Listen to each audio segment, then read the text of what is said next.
Good morning students. आज के इस वीडियो में हम लेसन 2 के नए टॉपिक के साथ emergence of new dynasty Bharat में नए नए राजवंशों का उत्थान, नए नए राजवंशों का निर्माण। जैसा कि मालूम है कि भारत में नए नए जब भी राजवंश अपने आप को डेवलप किए हैं तो किसी न किसी उद्देश्य से, किसी न किसी कारण से, और जैसा कि मानना है कि भारत में राजवंशों का उत्थान दो कारणों से हुआ या दो तरह से भारत में नए नए राजवंशों का विस्तार होता चला गया। पहला कारण मैं ये बताना चाहूँगा कि भारत में दो तरह के राजवंशों के विकास का पहला जो पक्ष है, इस पहले पक्ष में एक तो माना यह जाता है या देखा यह जाता है कि राजा के अधीन रहने वाले सामंत, लैंडलॉर्ड्स, वॉरियर्स, इन सभी के द्वारा स्वतंत्र रूप से राजा के विरुद्ध होकर के एक स्वयं से अपने आप को उस क्षेत्रों में रूलर्स का निर्माण करके और स्वयं को राज्य के रूप में, राजा के रूप में स्थापित कर देना और स्थापित करके एक नए राजवंश का विकास कर देना, नए राजवंश का उत्थान कर देना। तो इस तरह से पहला कारण तो ये था कि इस तरह से हम लोगों ने देखा कि नए राजवंश का विकास हुआ लैंडलॉर्ड्स के द्वारा, वॉरियर चीफ्स या फिर जो उनके सामंत या सबऑर्डिनेट हुआ करते थे उनके द्वारा नए राजवंशों का विकास हुआ। दूसरा कारण ये था कि एक राजवंश दूसरे राजवंश को समाप्त करके अपने आप को उस क्षेत्र का एक नया आधिपत्य स्थापित कर दिया या एक नया राज स्थापित कर दिया। जैसा कि राष्ट्रकूटास हम देखते हैं कि दक्षिण भारत में राष्ट्रकूटास के द्वारा चोल डायनेस्टी या चोल राजवंश को समाप्त करके अपने आप को एक नए राजवंश के रूप में स्थापित किया, जिसे राष्ट्रकूटास के रूप में जाना जाता है। ठीक उसी तरह से गुजरात और महाराष्ट्र भी राजस्थान में अपने आप को एक नए राजवंश के रूप में स्थापित करने में सफल हो गए थे। फिर यादव ऑफ देवगिरी, जो कि जिसके प्रमुख राजा के रूप में सिंघरा माने जाते हैं, इन्होंने भी अपने आप को एक नए राजवंश के रूप में स्थापित करने में सफलता प्राप्त कर लिया और अपने आप को राजा घोषित कर दिया। फिर बाद में चल करके काकतीय, जो कि वारंगल में अपने राजवंश को स्थापित करने में सफल हुए, जो तेलंगाना क्षेत्र का माना जाता है। होयसल, जो कि देव समुद्र के क्षेत्र के थे, जो कि उनके यादवों के रिलेटिव्स के रूप में माने जाते थे, इन्होंने भी अपने आप को चेरास और पांड्यास को हरा करके अपने आप को एक नए राजवंश के रूप में, एक नए राजा के रूप में स्थापित करने में सफलता प्राप्त की। आइए हम लोग देखते हैं एडमिनिस्ट्रेशन इन द किंगडम्स। तो एडमिनिस्ट्रेशन इन द किंगडम्स में मैं आपको यहाँ पे बता देना चाहूँगा कि भारत में जो भी राज्य हुए, जो भी राज्य अपने आप को समृद्धशाली स्थापित करने में, अपने आप को समृद्ध और एक डेवलप करना चाहे, उस राजवंशों के द्वारा कुछ नियम, कुछ शर्तों को अपनाया गया और उसी के आधार पे इन्होंने अपने राज्य को संचालित किया, चलाया गया। जैसा कि अगर देखा जाता है तो kings adopted titles like the Tribhuvan, Maharaja Dhiraj and Chakravarti. तो ब्राह्मणों के द्वारा ये ऐसे पद को ग्रहण करते थे अपने आप को शो ऑफ करने के लिए, अपने आप को एक ग्रेट वॉरियर्स के रूप में, अपने आप को एक महान राजा को शो करने का प्रयास करते रहे, इन सारे पदों को धारण करके। तो उस समय के जो भी राजा हुआ करते थे अपने आप को एक कि मैं एक वीर योद्धा हूँ, मैं एक बहुत बड़ा राजा हूँ, मैं त्रिभुवन हूँ, मैं तीनों लोगों पे राज करने वाला राजा हूँ। तो इस तरह के पदों को ग्रहण करके अपने आप को एक ग्रेट किंग के रूप में, एक महान राजा के रूप में शो करने का काम करते थे।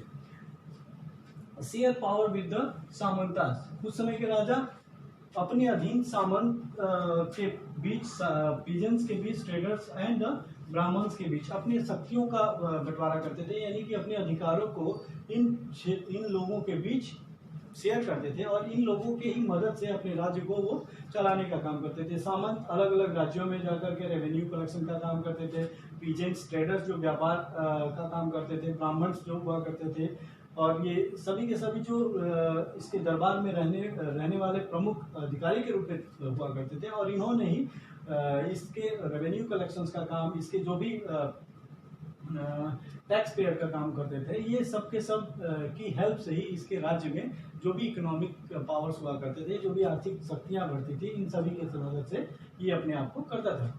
नेक्स्ट अगर रिसोर्सेज की मैं बात करूं तो उस समय के जो भी रिसोर्सेज हुआ करते थे भारत के राजाओं के द्वारा जो रिसोर्सेज को अपनाया जाता था, उसमें जो रिसोर्स हुए थे एग्रीकल्चर, कैटल्स एंड आर्टिसंस, जो टैक्सेस एंड रेवेन्यू के रूप में, टैक्सेस और रेवेन्यू के रूप में, जैसे जो किसानों को खेत दिए जाते थे, उन किसानों के खेतों से उपज जो होती थी, उस उपज का टैक्स के रूप में या किराए के रूप में लिया जाता था। राजा के इस समय के राजा उन व्यक्तियों को या उन किसानों को या ऐसा बताते थे कि आप लोग जो जमीन लिए हो उस जमीन का मालिक राजा है और उस राजा के उस जमीन को आप किराए के रूप में ले रहे हो, तो किराए के रूप में उसे आपको पे करना होगा, उसका किराया पे करना होगा। इस प्रकार से रिसोर्सेस एक हाई अमाउंट्स में, एक लॉट ऑफ अमाउंट्स में राजा के पास एक मुद्रा आती थी, एक पैसे आते थे, जिससे इसके भंडार में इसके सारे खर्चों को उससे निर्वहन किया जाता था। अगर मैं बात कर दूं, revenue officials came from the empire, imperials, families and the positions were the hereditaries. जैसा कि रेवेन्यू ऑफिशियल्स की अगर मैं बात करूं तो रेवेन्यू ऑफिशियल्स जो होते थे उसके आनुवंशिक परिवार से होते थे, जो उसको क्लोज रिलेटिव्स हुआ करते थे। राजा के जो आपस नज़दीकी सगे संबंधी हुआ करते थे वही उच्च पदों पे, चाहे आर्मी के हो और चाहे ये रेवेन्यू कलेक्शन ऑफिसर्स के रूप में हो, ये सभी बड़े से बड़े पदों पर कार्य करने वाले राजा के अपने स्वयं के सहयोगी होते थे, स्वयं के रिलेटिव्स हुआ करते थे। ये उन्हीं व्यक्तियों को ऊंचे पदों पे रखा जाता था। अगर मैं अभी में बात करूं तो एडमिनिस्ट्रेशन इन द किंगडम्स में इन रिसोर्सेज का प्रयोग कहाँ होते थे? उन रिसोर्सेज का प्रयोग राजा के द्वारा resources were used for the establishment for temple, forts, well and the armies.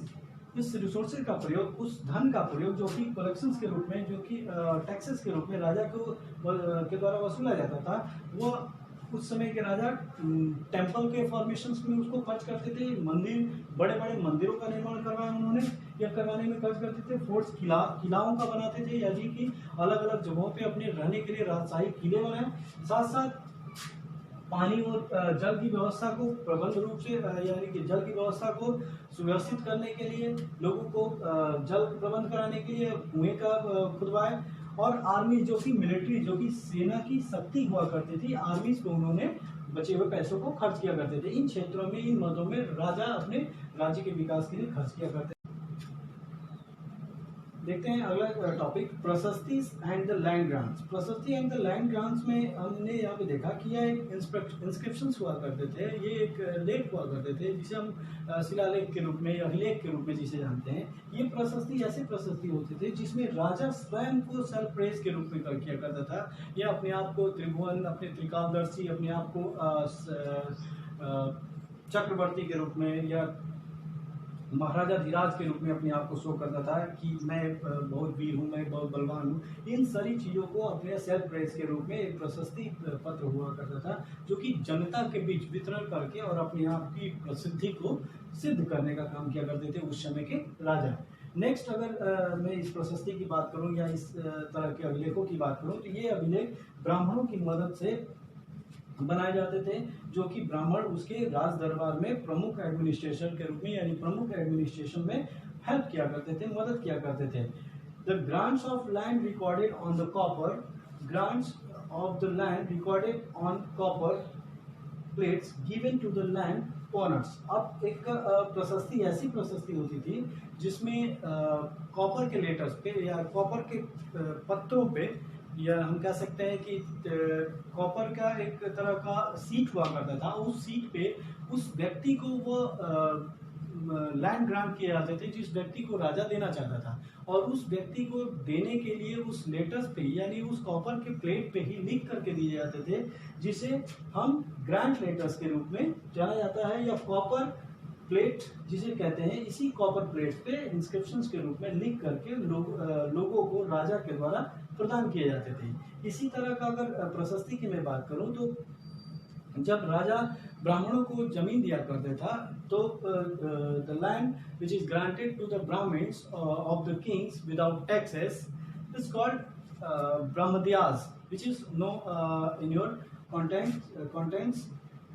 अब देखते हैं कि यहाँ पे प्रशस्ति की अगर मैं बात करूँ, तो प्रशस्ति में जो भी मैं यहाँ पे अगर देखा कि राजा सेल्फ प्रेज के लिए जो भी काम किया करते थे, या सेल्फ प्रेज के लिए जो प्रशस्ति लिखा करते थे, इस प्रशस्ति के अगेंस्ट में एक उस समय का एक पुस्तक है जो कि Kashmir 12th century history of the king written by Kalhana often criticize the rulers and their politics।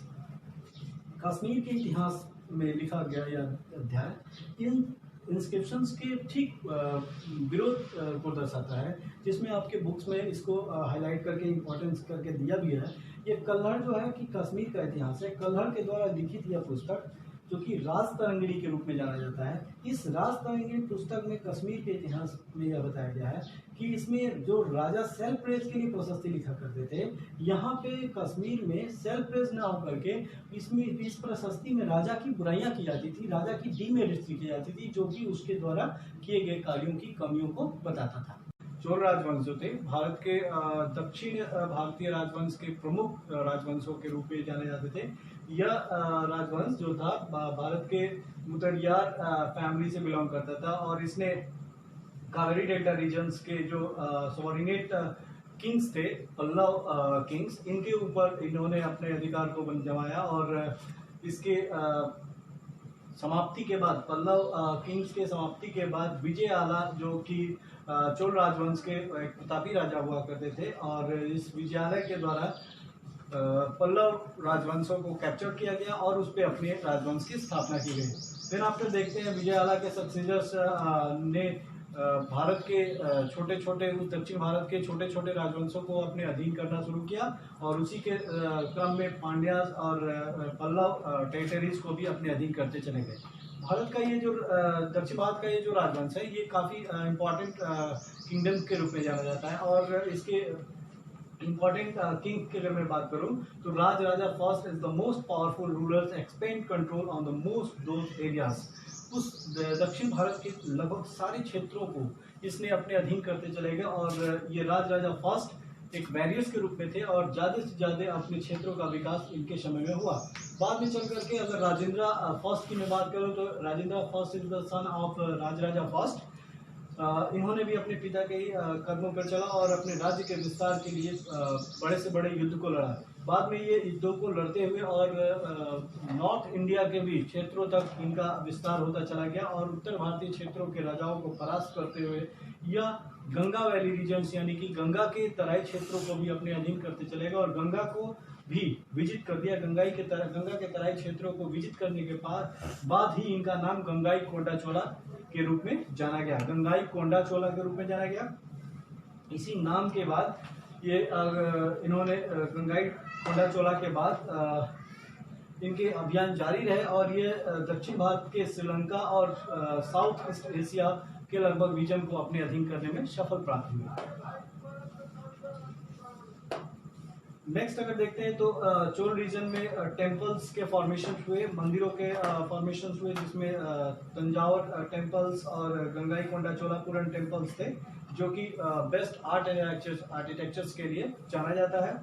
Chola temples की बात अगर की जाती है तो temples got lands grants from the rulers.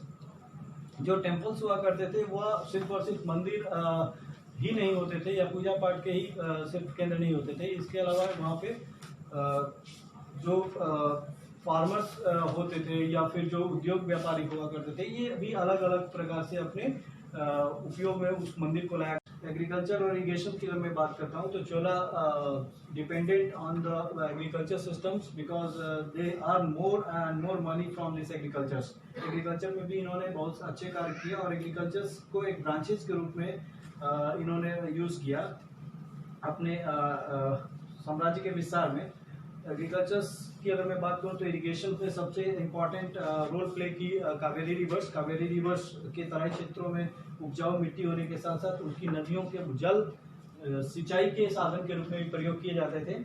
Then after अगर मैं बात करूं एग्रीकल्चर्स की तो एग्रीकल्चर्स में लैंड का विस्तार हुआ। इसके रीजन में फॉरेस्ट और क्लियर्ड लैंड पर द लेवल, जो जंगल थे उनको काटे गए और लैंड्स के लेवल करके उसको खेती के लायक बनाया गया।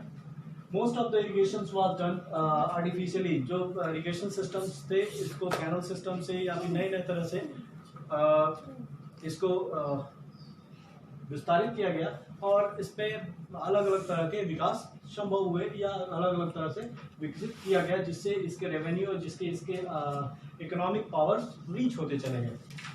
नेक्स्ट अगर हम चोलास के एडमिनिस्ट्रेशन ऑफ द एम्पायर्स की मैं बात करूं तो administration and empires during the Cholas regions, the pool here is given UR pool the settlement of the peasants, synonym of the pigeons, ur is the settlement of the pigeons, assembly of the agriculture is called ur. ये किसानों का एक समूह हुआ करता था जिसे हम लोग उर के रूप में जानते हैं. And the group of the village is called Nadu. गांव के या फिर गांव के समूह को नाडू के रूप में जाना जाता है, जिसमें अलग अलग प्रकार के गांव एक साथ मिल करके और जो कलेक्शंस देते थे राजाओं को टैक्सेस के रूप में. नेक्स्ट अगर बात करते हैं तो rich persons, peasants control over Nadu. जो नाडू जिसे हम कहते हैं वो कई गांव मिल करके एक समूह के रूप में रहते थे, जिसे नाडू के रूप में जानते हैं. और उसी नाडू में जो धनाढ्य किसान हुआ करते थे, धनाढ्य किसानों का कंट्रोल इन उर और नाडू पर होता था, जो कि ओवरव्यूज चोलास के जो चोला के जो मेन किंग होते थे उनको प्रोविजन किया करते थे या उनको देखा करते थे.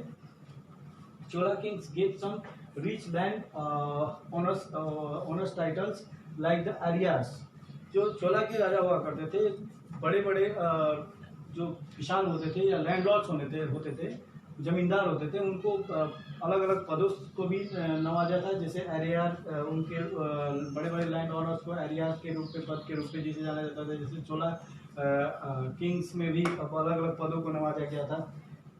नेक्स्ट अगर बात करते हैं तो as Chola kings gave Brahmans lands grants और the brahmadeyas. Granted lands given by the kings to the Brahmans is called brahmadeyas. जो ब्राह्मणों को दिया गया जो जमीन था उसे ब्राह्मदियास के रूप में जाना जाता था, जो कि ब्राह्मण उनके एडमिनिस्ट्रेशन वर्क में सुपर पावर्स के रूप में काम किया करते थे.